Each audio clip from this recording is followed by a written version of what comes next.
Trabajo en remoto, o más conocido aquí en España como teletrabajo. El tema del momento. Para muchos, un cambio de paradigma hacia un futuro mejor. Para otros, una cosa de gamers, frikis y gente que quiere trabajar en pijama. Algunos lo odian, otros lo aman, pero ¿por qué? ¿Qué esconde el trabajo en remoto? ¿Por qué genera tanta polémica? Hoy, en Equipo de Investigación. Spoiler, revelación de los detalles de la trama de una historia.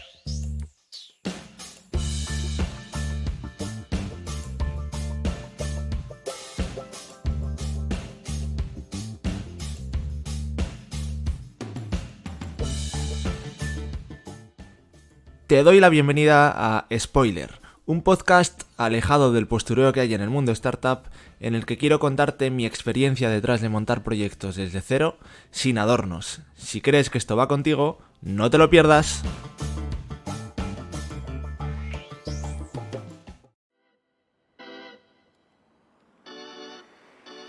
Bueno, como te decía, hoy vamos a hablar de vivir, trabajar, montar negocios o lo que sea que puedas hacer en remoto. Remoto en general. Nos subimos al carro del tema del momento para conseguir followers, likes, lo que haga falta. Quizás hoy sea un tema un poco más personal y reflexivo. Quiero hablarte de cómo el remoto me ha cambiado la filosofía de vida y de montar negocios y de los aprendizajes útiles que yo he sacado. Ojo, como siempre, basado en mi experiencia, así que no te lo tomes estas palabras como válidas porque igual no lo son para ti. Por supuesto, también vamos a friquear un poco sobre el origen de todo esto y algunos datos interesantes. Si eres oyente habitual ya sabrás eso de que para entender e innovar, primero hay que conocer las cosas.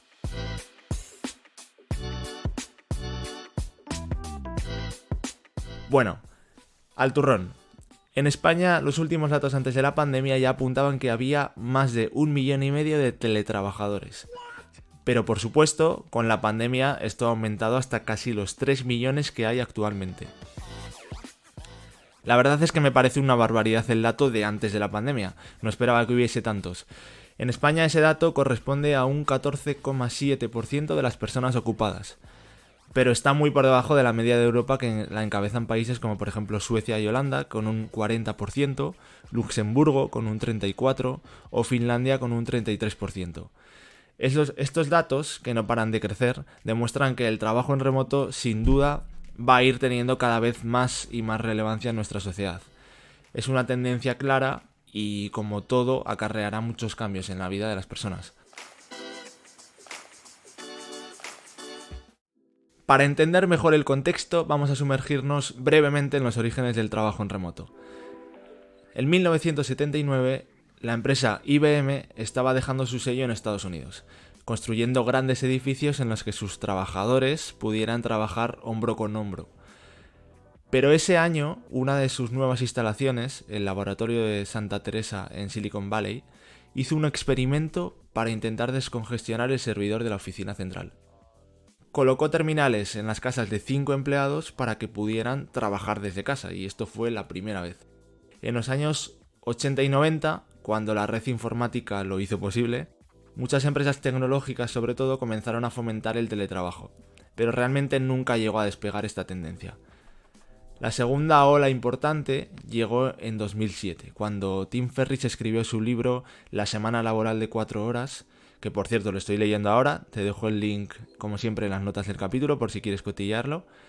Y bueno, ahí Tim Ferriss explicaba cómo emprendedores montaban sus negocios en internet y vivían aprovechando el coste de vida más barato de otros países.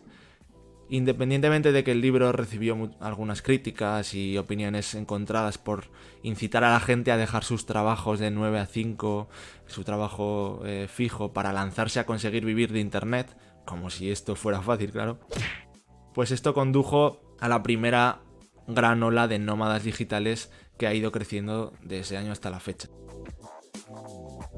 En mi caso, todo este descubrimiento de que se podía vivir y trabajar en remoto llegó mucho antes de la pandemia, años antes. Realmente un punto de inflexión fue cuando conocí a Juan Carlos, hace ya casi 2 años va a ser. Por cierto, si no sabes quién es, Juan Carlos es mi mentor y le hice una entrevista muy guay en el tercer episodio de este podcast, por si quieres escucharlo, pero luego, ahora no te muevas.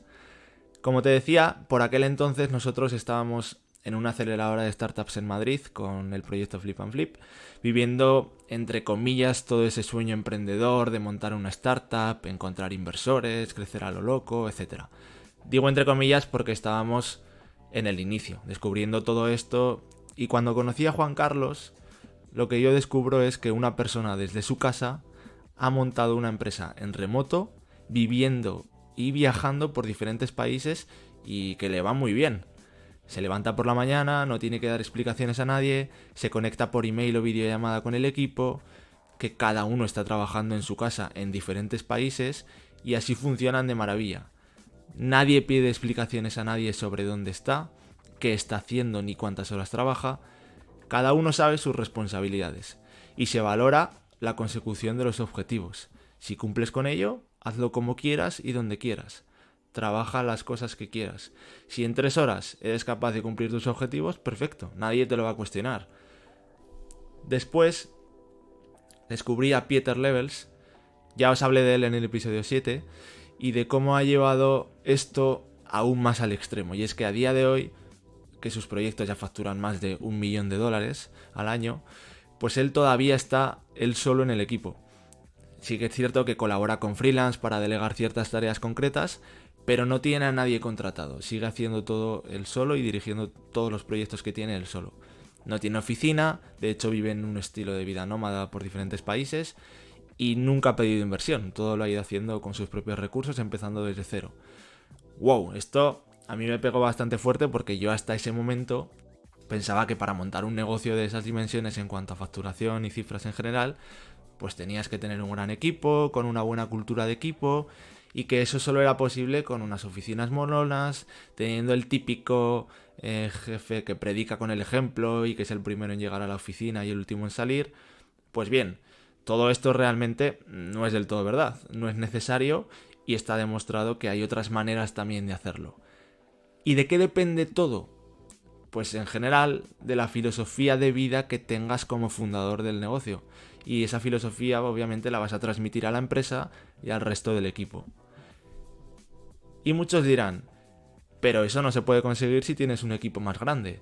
Bueno, pues realmente, aunque parezca más difícil, ahí tienes casos como el de la empresa Buffer, que creo que son ya alrededor de 100 empleados que están trabajando en más de 18 países y todo de forma remota. Una empresa que está creciendo a unos niveles grandísimos y que montó desde cero su empresa con la filosofía de trabajar en remoto y sigue haciéndolo a día de hoy, que ya son un equipo mucho más grande.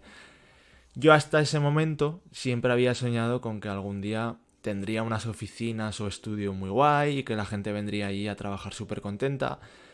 Pero realmente hace años, cuando empecé a descubrir todo esto con el estilo de vida de Juan Carlos, me di cuenta de que yo lo que quería realmente era eso. La pregunta que yo me hice fue, ¿para qué monto yo negocios? La que concluí es para ser libre. Ese es el principal motivo que a mí me mueve. Hay otros, obviamente, pues para ser libre, crecer y disfrutar con lo que hago. Pero aquí empecé a valorar las ventajas que tenía el trabajar en remoto. Una de ellas es el no tener un lugar físico. Si acabo teniendo un lugar físico al que debo ir a trabajar, acabaré siendo, en cierto modo, esclavo de ello. No será tan fácil moverme a otro sitio a vivir, por ejemplo, en un momento dado, como voy a hacer en los próximos meses, o poder trabajar en los horarios que a mí me dé la gana. Otra de las ventajas que le veo es, imagina que te gusta más vivir en un pueblo o en un entorno rural, como es en mi caso, o en un entorno natural. Pues es lo maravilloso de trabajar en remoto, que te lo permite con más comodidad. Seguramente, si tienes una oficina, acabarás siendo en una ciudad, para poder captar talento más fácilmente, porque no van a ir todos a un pueblo a trabajar, no es tan habitual, es más difícil captar talento. Pero es que con esto puedes captar talento ya no solo de la ciudad, sino de cualquier parte del mundo. Puedes conseguir a los mejores trabajadores porque el espacio o la distancia física ya no es una barrera. Otra de las grandes ventajas es, en muchos casos, el ahorro de tiempo. Mucha gente pensemos que en ciudades grandes sobre todo pasa fácilmente 1 hora de trayecto para ir a su oficina a trabajar. Un trabajo que si es en una oficina, ahora con el teletrabajo, en muchas ocasiones, obviamente no siempre, puedes hacer realmente de igual forma desde tu casa y te ahorras cada día 2 horas de tu vida. Si nos paramos a pensar en el estrés y en la mala sombra que haces en el tráfico, pues obviamente aún hay más razones. Pero 2 horas de tu vida es mucho tiempo. Y por último, otra cosa es el ahorro de dinero también. El precio de la vivienda en estas grandes ciudades está llegando a unos niveles imposibles. Si estás empezando a trabajar tanto por cuenta ajena como emprendiendo, resulta a veces muy complicado asumir el nivel de vida de grandes ciudades como Madrid o Barcelona en España, por no hablar ya de Nueva York, Los Ángeles, París o Londres, u otras de otros países en los que el nivel de vida es muy superior a España. Y aquí se genera una oportunidad, yo creo, con el trabajo en remoto, que me parece muy interesante, y es la de poder trabajar para una empresa de otro país en la que el nivel de vida es superior al tuyo y por lo tanto el salario. Imagina, por ejemplo, trabajar en remoto para una empresa de Estados Unidos y vivir en España, donde el coste de vida es muy inferior. Aprovechas esa brecha salarial y en España puedes tener un nivel de vida muy bueno. Hay plataformas en las que puedes encontrar este tipo de trabajos. Una de ellas es remoteok.io, más a nivel internacional, y luego está remotefirst.digital, que es de un emprendedor español, así que si queréis echarle un ojo para los que trabajéis por cuenta ajena, creo que podéis encontrar trabajos interesantes y que es una vía interesante a tener en cuenta.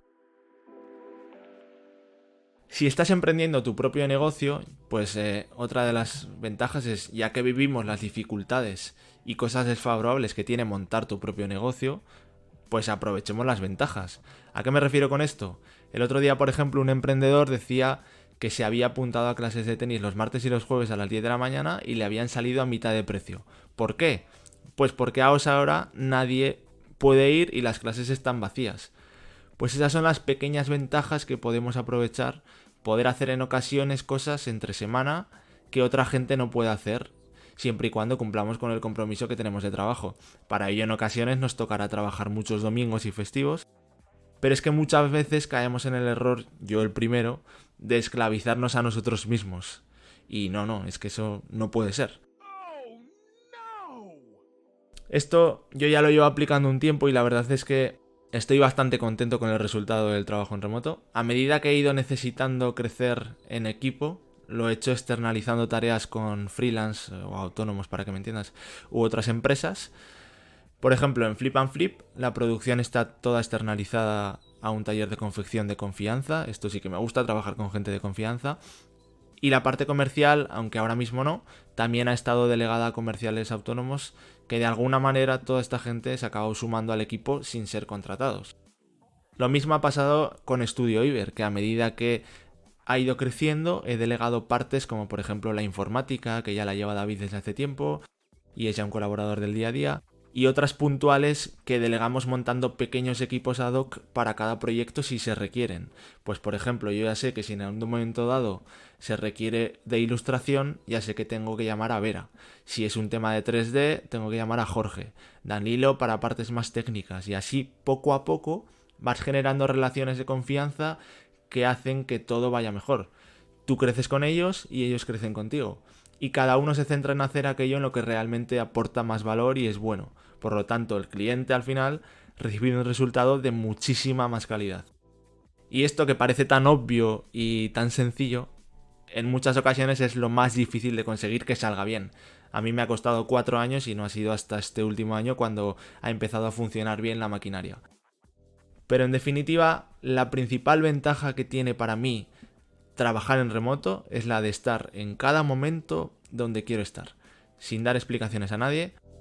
Obviamente también tiene desventajas, y es que tienes que ser una persona que sepa llevar bien la soledad. Por supuesto, entiendo que hay personas a las que no les gusta estar solos y necesitan de esa compañía para trabajar. En mi caso, soy más productivo y me concentro más en soledad, combinando obviamente con reuniones puntuales para hacer seguimiento de proyectos con clientes o con colaboradores. Pero me concentro mucho más y soy más productivo si estoy solo que en una oficina. Vale, ya hemos visto las ventajas y desventajas y dirás, ¿qué necesito para poder trabajar en remoto? ¿Cómo lo gestionas? Pues vale, la realidad es que, al menos en mi caso, no necesito mucho para trabajar en remoto. Aquí quiero hablarte de las herramientas que yo uso y que me son útiles. Yendo a lo bruto, es cierto que con mi portátil, que yo tengo un MacBook Pro, mi tableta gráfica, que tengo una Wacom, y una buena conexión a internet y mi micro para los podcasts, podría hacer lo que hago desde cualquier parte del mundo. Esto realmente me da una felicidad absoluta. Después obviamente hay algunas herramientas que me facilitan las tareas. Obviamente tienes todas las herramientas para poder hacer videollamadas como Zoom, Google Meets, Skype o la herramienta que sea. Después está Trello, que es mi indispensable número uno para la gestión de tareas y de equipos. Es una herramienta muy sencilla y en mi caso me va muy bien para organizarme bien yo mismo y para poder gestionar a todos los clientes y tareas sin olvidarme de nada. Pero también me va muy bien para gestionar equipos. Por ejemplo, cuando hacemos webs, pues poder asignar tareas y repartir tareas entre David y yo y poder hacer un seguimiento para estar ambos al tanto de los avances. Llevo mucho tiempo con Trello y he ido creando ahí un monstruo, está en mi vida ahí y es algo súper útil. Es la primera herramienta que abro al día junto con Gmail. Y si os interesa este tema, pues lo podemos dejar para otro capítulo más dedicado a la gestión y organización del tiempo. También es importante tener archivos en la nube, pues bien sean Dropbox, Google Drive o la que sea. Y en mi caso WeTransfer para enviar archivos pesados a clientes cuando hacemos una entrega de un proyecto, etc. Y realmente necesitar, poco más se necesita. Pero claro, hay una cosa que tiene en contra y que al final es que somos seres sociales y necesitamos de ese contacto, de esas relaciones que surgen de lo profesional y en ocasiones traspasan a lo personal. Por eso para mí es bueno encontrar ese equilibrio entre trabajar en remoto pero conservar reuniones en presencial con ciertos clientes o colaboradores ocasionales. De tomarte una cerveza, pues obviamente en muchas ocasiones ayuda mucho a tener buenas relaciones y es importante. Pero es cierto que cada vez están surgiendo más comunidades digitales que nos permiten conectar con gente con una misma situación parecida a la nuestra, y es que realmente ya hay mucha gente en esta misma situación. Esto es algo que me flipa, las oportunidades que trae de nuevo los negocios digitales que se pueden crear son brutales y de esto hablaremos también. Por ejemplo, hace unos meses o así yo entré en Sin Oficina, que es un coworking online donde conectas con una comunidad de trabajadores en remoto, muchos son emprendedores, pero también hay alguno que trabaja por cuenta ajena, y ahí puedes hacer diferentes formaciones, eventos, etcétera. Es un negocio yo creo muy chulo, conectas con gente que tiene tus mismos problemas y que puede ayudarte en un momento dado y tú a ellos. Y está muy bien llevado por Bosco Soler, que es un emprendedor español. Y hasta ahora la experiencia la verdad es que está siendo muy muy interesante.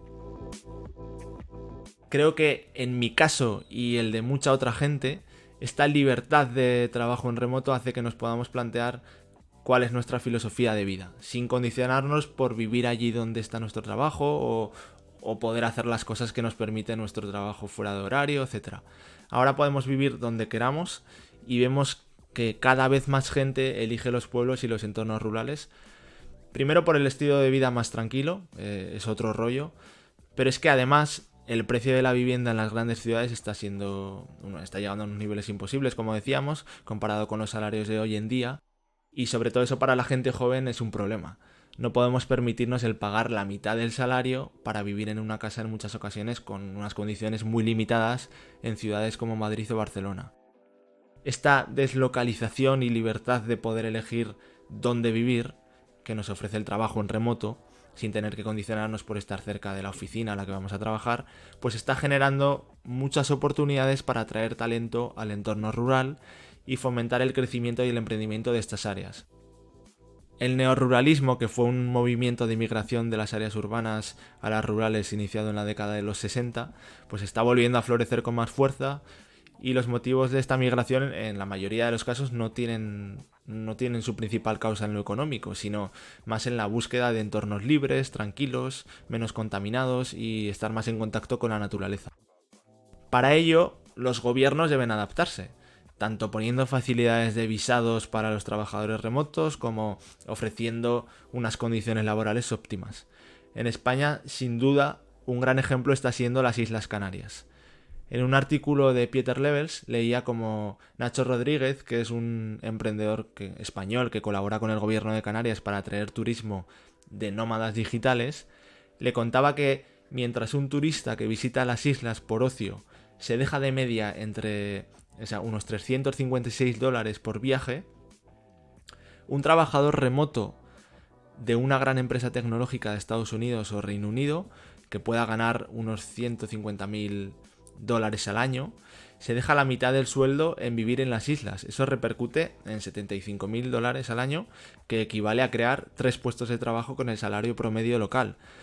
Actualmente las Canarias recibe 15 millones de turistas al año y se estima que podría ganar la misma cantidad de dinero con entre 100 y 200.000 trabajadores remotos de este tipo.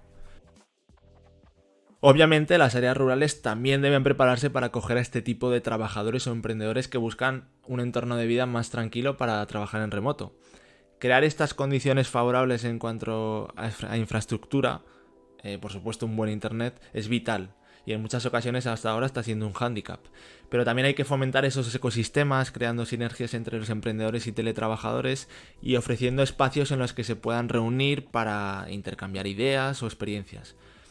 A medida que los países, ciudades y pueblos se adapten y los entornos se vuelvan accesibles para realizar estas actividades de forma óptima, creo que el trabajo en remoto va a ser cuando todavía va a explotar mucho más y esto ocasionará un cambio en la sociedad.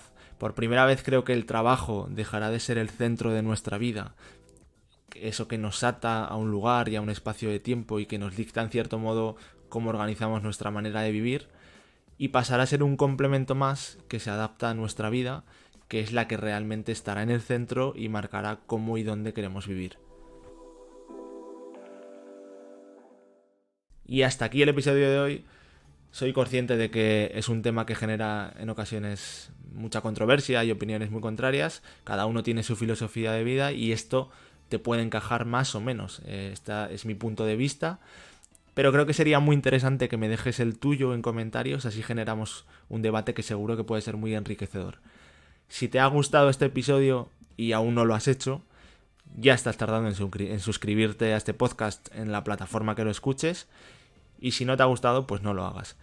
Ya sabes que en mi web ignacioverges.com tienes las notas ampliadas del capítulo con enlaces interesantes de información que voy recopilando y mencionando.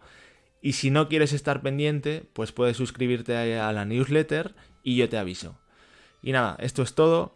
Mil gracias siempre por escucharme y nos vemos pronto.